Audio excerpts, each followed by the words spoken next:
Susanti Endah Lestari, SE, MSI, CMA, CAPM, selaku dosen mata kuliah Manajemen Accounting. Terima kasih atas kesempatan yang telah Ibu berikan kepada kami untuk mempresentasikan laporan proyek Balance Scorecard pada usaha tahu bakso yang telah kami dirikan. Sebelumnya, perkenalkan, nama saya Sania Sakib Alfikri dengan NPM 145. Saya Molina Fojia dengan NPM 021. Saya Isti Juniati Nuryansyah dengan NPM 096. Saya Nisa Sabila dengan NPM 164. Selanjutnya, mari kita ke pembahasannya. Di sini saya akan menjelaskan introduction. Girls Bite adalah usaha kami yang menjual tahu bakso bertopping. Ditunjukkan untuk pelajar dan mahasiswa. Proses usaha mencangkup perencanaan, produksi, dan penjualan dengan sistem PO dan COD. Nah, proyek ini juga menjadi sarana belajar, bisnis, dan kerja sama tim. Kami mempunyai visi dan misi. Visi kami yaitu menjadi usaha kuliner tahu bakso yang berdaya saing tinggi di kalangan mahasiswa dengan mengedepankan kualitas rasa, produk variatif, harga terjangkau, dan sistem penjualan yang efisien serta mampu berkembang secara berkelanjutan. Lalu misi kami yaitu ada 1, menyediakan produk tahu bakso yang berkualitas tinggi, higienis, dan memiliki cita rasa yang konsisten. 2, mengembangkan usaha tahu bakso secara berkelanjutan melalui peningkatan kualitas produk, pelayanan, dan pengelolaan usaha.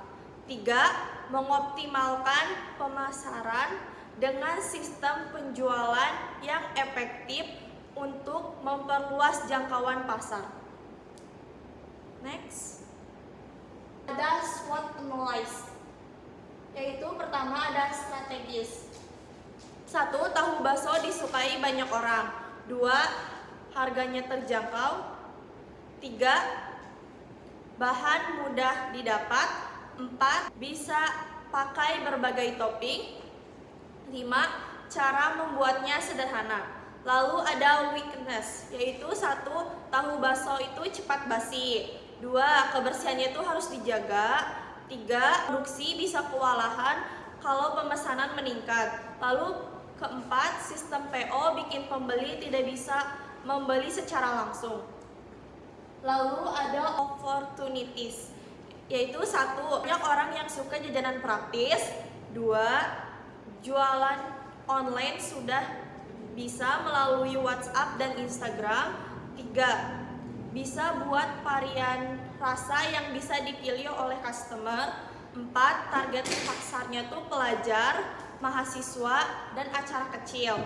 Lalu tahu bakso ini berpotensi menjadi frozen food. Lalu terakhir ada treat. 1, saingannya tuh banyak.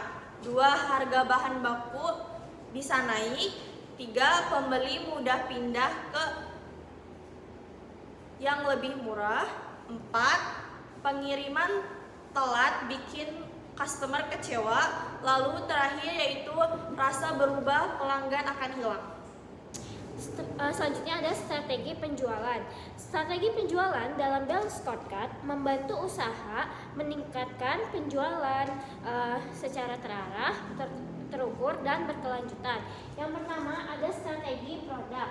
Yang 1, bikin tahu bakso yang rasanya enak dan selalu konsisten. Dan yang kedua ada kita berusaha menambahkan topping di tahu bakso tersebut, dan kami memiliki 4 topping. Yang pertama ada sosis, ada ayam suwir, ada keju, dan ada cabai rawit. Jadi ini tuh sangat cocok untuk berbagai usia atau berbagai kalangan karena ada yang asin, ada yang pedas. Yang ketiga, kemasan dibuat rapi, bersih, dan semenarik mungkin. Yang keempat, kita sesekali membuat varian baru. Contohnya adalah sebelumnya kami mempunyai varian bertopping jamur. Lalu kami berinovasi dengan topping ayam suwir. Yang kedua adalah strategi harga. Kita memasang harga yang ramah di kantong pelajar maupun mahasiswa. Untuk strategi harga ini kami belum pernah mengadakan yang namanya promo atau diskon seperti itu karena kami baru memulai. Mungkin untuk beberapa bulan ke depan kami bisa melakukan promosi dengan batas pembelian 5 atau 10 pack. Lalu ada strategi pemasaran. Kami melakukan promosi itu melalui WhatsApp, Instagram di setiap hari. Lalu kami juga mengupload foto-foto yang menarik pelanggan. Lalu kita juga meminta testimoni kepada pelanggan yang dimana testimoni tersebut bisa kita jadikan untuk bahan promosi agar orang lain pun tergiur dengan produk kami. Lalu yang keempat, menggunakan sistem PO. Mengapa? Karena agar kita tahu jumlah produksinya dan tidak akan jadinya mubazir. Lalu yang terakhir ada strategi penjualan. Seperti yang tadi sebelumnya saya sudah bahas, kami menggunakan sistem pre-order dan COD. Lalu yang kedua ada respon chat. Kami berusaha mungkin untuk membalas chat konsumen itu dengan cepat agar tidak membuat konsumen menjadi menunggu. Lalu yang ketiga, kami usahakan juga pengirimannya cepat. Misalnya kita udah open pre-order yang ready-nya itu di hari Kamis dan kami usahakan hari Kamis itu kami sudah antar ke pelanggan. Next. Selanjutnya ada indikator kerja. Di sini ada perspektif keuangan. Usaha tahu bakso menghasilkan kas sebesar Rp716.500.000 dengan modal awal Rp250.000 sehingga memperoleh laba bersih Rp466.500 dan ROI mencapai 187%. Lalu menunjukkan tingkat pengembalian investasi yang sangat tinggi. Margin keuntungannya sebesar 65% dan arus kas operasional berada dalam kondisi yang positif. Selanjutnya ada perspektif pelanggan. Yang pertama, poinnya adalah tingkat retensi pelanggan. Target realistisnya itu 70% pelanggan membeli kembali dan alhamdulillahnya itu tercapai karena banyak sekali pelanggan yang membeli ulang atau repeat order ke kami. Lalu ada skor kepuasan pelanggan. Skornya itu bisa kami nilai sekitar 4 dari 5. Lalu ada Net Promoter Score atau NPS. NPS-nya itu positif. Lalu pangsa pasar lokal. Pangsa pasar ini selalu meningkat bertahap sebesar 10% setiap kita membuka penjualan. Selanjutnya ada perspektif proses bisnis internal. Poin yang pertama adalah waktu siklus produksi. Target realisasinya itu kita 4 jam per batch atau setiap open PO itu kita memproduksi kurang lebih selama 4 jam. Lalu yang kedua ada tingkat cacat produk. Biasanya kami itu terdapat sebesar 5% produk yang gagal. Itu biasanya dari tahu yang salah potong ataupun kita salah kasih topping. Selanjutnya ada efisiensi operasional. Itu pemborosan sebesar 10%. Pemborosan ini terjadi karena kami tidak menimbang topping yang kami berikan di setiap tahu baksonya itu. Maka jadinya terkadang terjadi pemborosan. Yang terakhir ada tingkat inovasi produk. Kami berinovasi itu setiap 1 kali dalam 2 minggu. Selanjutnya ada perspektif pembelajaran dan pertumbuhan. Yang pertama itu manajemen waktu tim. Nah, di sini kami cukup efektif dan terjadwal karena kami selalu membuka PO itu dari hari Senin hingga hari Rabu, yang dimana kita akan ready di hari Kamis dan itu selalu terjadwal seperti itu. Lalu selanjutnya adalah pembagian tugas. Tugas yang di kami itu dibagi secara merata. Ada yang bagian untuk memberi topping, ada yang memberikan si bakso, adonan bakso ke dalam tahu bakso, ada yang bagian mengukus, ada yang bagian motong-motong dan sebagainya. Lalu selanjutnya kedisiplinan tim. Alhamdulillahnya kami masing-masing memiliki kedisiplinan yang sangat tinggi. Lalu selanjutnya adalah pemanfaatan teknologi. Pemanfaatan teknologi ini juga kami manfaatkan dengan baik, yaitu mempromosikan dagangan kami melalui WhatsApp dan melakukan pencatatan sederhana menggunakan spreadsheet. Selanjutnya di sini ada realisasi dari KPI. Berdasarkan pelaksanaan usaha Girls Band ini, dari perspektif keuangan diperoleh laba, Girls Band memperoleh laba bersih sebesar Rp466.500 per periode dan ROI-nya sebesar 187%. Menunjukkan bahwa usaha ini sangat menguntungkan dan arus kas operasionalnya tetap positif berkat sistem pre-order. Yang kedua, perspektif pelanggan. Kepuasan tergolong baik ditandai dengan pembelian ulang oleh pelanggan dan juga respon yang positif terhadap rasa serta topping meskipun masih berkendala di sistem COD-nya. Yang ketiga ada perspektif proses bisnis internal. Produk berjalan sesuai rencana, namun efisiensi belum optimal akibat kesalahan produksi dan keterbatasan kemasan. Yang terakhir, perspektif pembelajaran dan pertumbuhan. Kerjasama tim kami sudah baik walaupun pengantaran waktu produknya masih perlu ditingkatkan lagi. Selanjutnya, di sini juga ada kendala-kendala kami yang pernah kami alami dari perspektif proses bisnis internal.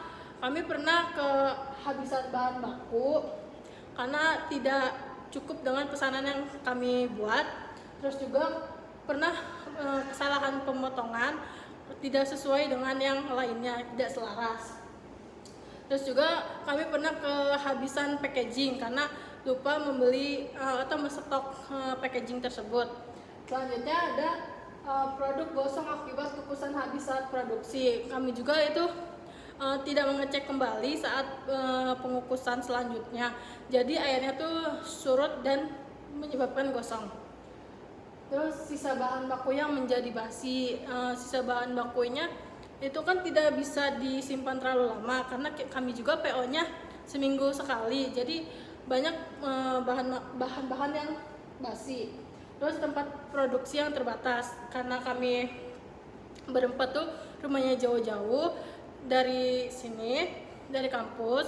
Jadi kami masih kesulitan tempat produksinya. Terus dari perspektif pembelajaran dan pertumbuhan, waktu produksi juga terbatas dengan jadwal kuliah kami. Jadi belum secara optimal gitu untuk membagi waktu dan tenaga kerjanya. Dari perspektif pelanggan masih kendala COD karena waktu COD tuh pelanggan kadang minta berubah jadwal pengirimannya. Selanjutnya, next. Di sini ada solusinya. Yang pertama itu bisa dengan pembelian bahan baku sesuai dengan yang dipesan, sesuai pesanan agar tidak ada kelebihan atau kekurangan bahan baku. Yang kedua, membuat standar pemotongan. Kayak bisa membuat standar pemotongannya tuh agar selaras gitu. Yang ketiga, menyediakan stok kemasan cadangan sebelum produksi, bisa melakukan restock setiap minggunya biar tidak kehabisan. Yang keempat ada pengawasan pengukusan secara rutin termasuk pengecekan air. Itu bisa dengan melakukan pengecekan berulang setiap kali masukin tahu baksonya tersebut. Selanjutnya optimalisasi sistem pre-order agar produksi sesuai permintaan. Dan yang terakhir penyampaian informasinya secara jelas ke pelanggan agar sistem COD-nya tuh berjalan dengan baik. Nah, selanjutnya di sini ada harapan dengan keunggulan harga terjangkau, rasa yang disukai, dan variasi topik yang menarik. Gitorbit berpeluang memperluas pasar melalui pemasaran digital. Pengembangan produk seperti tahu bakso frozen dan paket hemat dapat meningkatkan daya saing dan keberlanjutan usaha. Selanjutnya di sini ada kesimpulan. Penerapan balance scorecard pada usaha Gitorbit menunjukkan bahwa kinerja secara umum telah berjalan dengan cukup baik. Meskipun masih menghadapi beberapa kendala operasional, pendekatan ini membantu tim mengevaluasi kinerja usaha secara menyeluruh dan dari perspektif keuangan, pelanggan, proses bisnis internal, serta pembelajaran dan pertumbuhan. Melalui evaluasi tersebut, Gitorbit memperoleh gambaran yang lebih jelas mengenai kekuatan, kelemahan, peluang, dan ancaman usaha, sehingga dapat dijadikan pengambilan keputusan strategis dan pengembangan usaha di masa mendatang. Oke, mungkin cukup sekian yang bisa kami sampaikan. Semoga apa yang kami sampaikan bisa menjadi pembelajaran bagi teman-teman semua juga. Kurang lebihnya mohon maaf. Wassalamualaikum Assalamualaikum warahmatullahi wabarakatuh.